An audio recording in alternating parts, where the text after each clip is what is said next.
जय भोलेनाथ। ओम नमः शिवाय। आज 17 फरवरी 2025 दिन सोमवार है और आज फाल्गुन मास शिव पुराण की कथा अध्याय 5 का आप सभी श्रवण करेंगे। इससे पहले की कथाओं को सुनने के लिए आप सभी का बहुत बहुत धन्यवाद।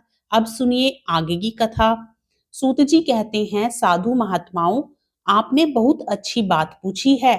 यह प्रश्न तीनों लोगों का हित करने वाला है। आप लोगों के स्नेहपूर्ण आग्रह पर गुरुदेव व्यास का स्मरण कर मैं समस्त पाप राशियों से उद्धार करने वाले शिव पुराण की अमृत कथा का वर्णन कर रहा हूँ। ये वेदांत का सार सर्वस्व है। यही परलोक में परमार्थ को देने वाला है तथा दुष्टों का विनाश करने वाला है। इसमें भगवान शिव के उत्तम यश का वर्णन है। धर्म, अर्थ, काम और मोक्ष आदि पुरुषार्थों को देने वाला पुराण अपने प्रभाव की दृष्टि से वृद्धि तथा विस्तार को प्राप्त हो रहा है। शिव पुराण के अध्ययन से कलयुग के सभी पापों में लिप्त जीव उत्तम गति को प्राप्त होंगे। इसके उदय से ही कलयुग का उत्पात शांत हो जाएगा। शिव पुराण को वेद तुल्य माना जाएगा। इसका प्रवचन सर्वप्रथम भगवान शिव ने ही किया था। इस पुराण के 12 खंड या भेद हैं। ये 12 संहिताएं हैं। विद्वेश्वर संहिता, रुद्र संहिता, विनायक संहिता, उमा संहिता, सहस्त्र कोटि रुद्र संहिता, एकादश रुद्र संहिता, कैलाश संहिता, शत रुद्र संहिता, कोटि रुद्र संहिता, मात्र संहिता, वायव्य संहिता तथा धर्म संहिता। विद्वेश्वर संहिता में 10,000 श्लोक हैं। रुद्र संहिता, विनायक संहिता, उमा संहिता और मात्र संहिता प्रत्येक में 8-8 हजार श्लोक हैं। एकादश रुद्र संहिता में 13,000, कैलाश संहिता में 6,000, शत रुद्र संहिता में 3,000, कोटि रुद्र संहिता में 9,000, सहस्त्र कोटि रुद्र संहिता में 11,000, वायव्य संहिता में 4,000 तथा धर्म संहिता में 12,000 श्लोक हैं। मूल शिव पुराण में कुल 1,00,000 श्लोक हैं, परंतु व्यास जी ने इसे 24,000 श्लोकों में संक्षिप्त कर दिया है। पुराणों की क्रम संख्या में शिव पुराण का चौथा स्थान है, जिसमें 7 संहिताएं हैं। पूर्व काल में भगवान शिव ने 100 करोड़ श्लोकों का पुराण ग्रंथित किया था। सृष्टि के आरंभ में निर्मित यह पुराण साहित्य अधिक विस्तृत था। द्वापर युग में देवपायन आदि महर्षियों ने पुराण को 18 भागों में विभाजित कर 4,00,000 श्लोकों में इसको संक्षिप्त कर दिया। इसके उपरांत व्यास जी ने 24,000 श्लोकों में इसका प्रतिपादन किया।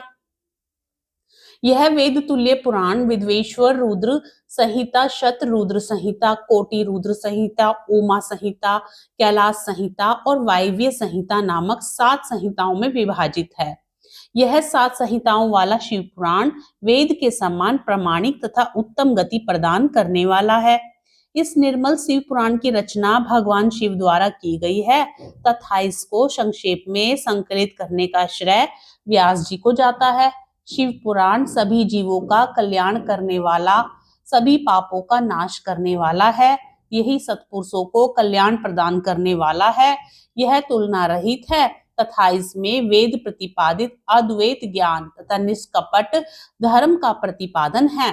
शिव पुराण श्रेष्ठ मंत्रों समूहों का संकलन है तथा यही सभी के लिए शिव धाम की प्राप्ति का साधन है। समस्त पुराणों में सर्वश्रेष्ठ शिव पुराण ईर्ष्या रहित अंतकरण वाले विद्वानों के लिए जानने की वस्तु है। इसमें परमात्मा का गान किया गया है। इस अमृतमयी शिव पुराण को आदर से पढ़ने और सुनने वाला मनुष्य भगवान शिव का प्रिय होकर परम गति को प्राप्त कर लेता है। व्यास जी कहते हैं, सूत जी के वचनों को सुनकर सभी महर्षि बोले, भगवान आप वेद तुल्य अद्भुत एवं पुण्यमयी शिव पुराण की कथा सुनाइए। सूत जी ने कहा, हे महर्षिगण, आप कल्याण में भगवान शिव का स्मरण करके वेद के सार से प्रकट शिव पुराण की अमृत कथा सुनिए। शिव पुराण में भक्ति, ज्ञान और वैराग्य का गान किया गया है। जब सृष्टि आरंभ हुई तो 6 कुलों के महर्षि आपस में वाद विवाद करने लगे कि अमुक वस्तु उत्कृष्ट है, अमुक नहीं। जब इस विवाद ने बड़ा रूप धारण कर लिया तो सभी अपनी शंका के समाधान के लिए सृष्टि की रचना करने वाले अविनाशी ब्रह्मा जी के पास जाकर हाथ जोड़कर कहने लगे, हे प्रभु, आप संपूर्ण जगत को धारण कर उनका पोषण करने वाले हैं। हे प्रभु, हम जानना चाहते हैं कि संपूर्ण तत्वों से परे परात्पर पुराण पुरुष कौन है? ब्रह्मा जी ने कहा, ब्रह्मा, विष्णु, रुद्र और इंद्र आदि से युक्त संपूर्ण जगत समस्त भूतों एवं इंद्रियों के साथ प्रकट हुआ है। वे देव महादेव ही सर्वज्ञ और संपूर्ण हैं। भक्ति से ही इनका साक्षात्कार होता है, दूसरे किसी उपाय से इनका दर्शन नहीं होता। भगवान शिव में अटूट भक्ति मनुष्य को संसार बंधन से मुक्ति दिलाती है। भक्ति से उन्हें देवता का कृपा प्रसाद प्राप्त होता है।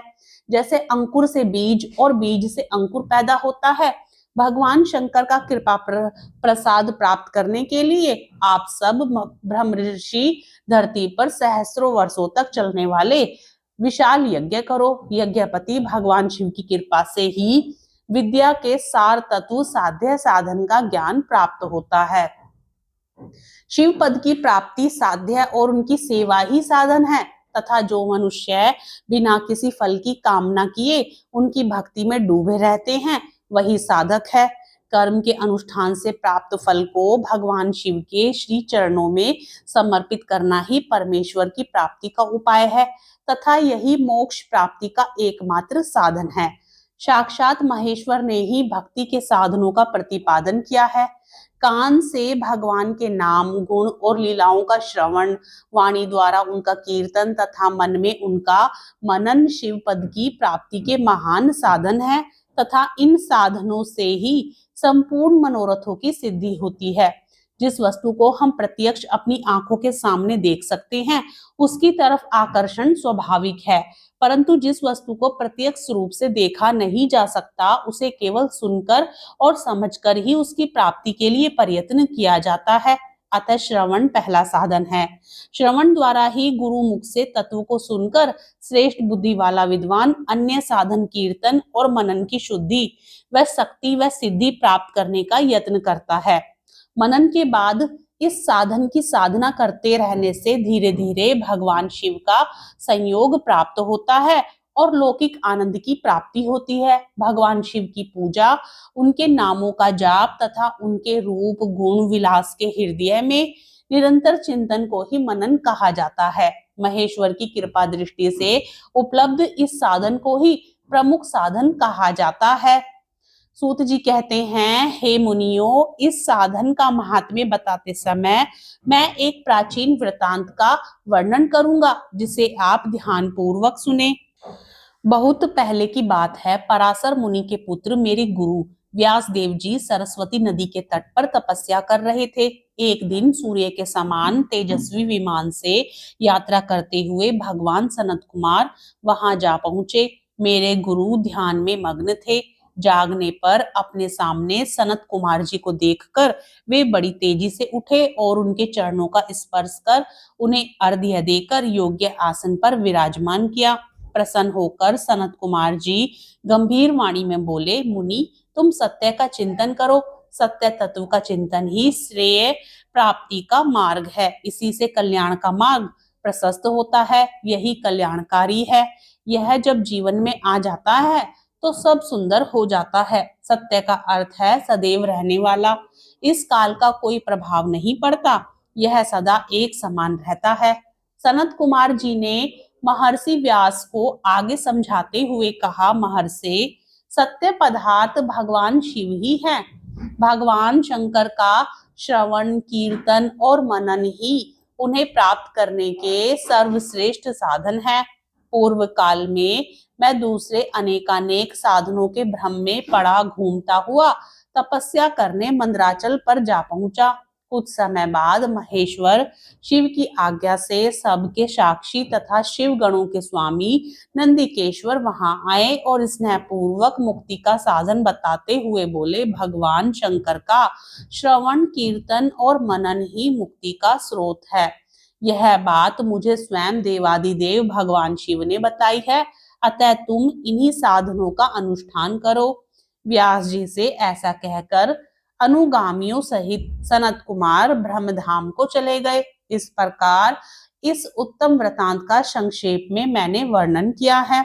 ऋषि बोले, सूत जी, आपने श्रवण, कीर्तन और मनन को मुक्ति का उपाय बताया है, किंतु जो मनुष्य इन तीनों साधनों में असमर्थ हो, वह मनुष्य कैसे मुक्त हो सकता है?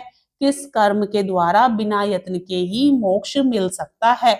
आगे की कथा का रसपान आप सभी अगले अध्याय में करेंगे।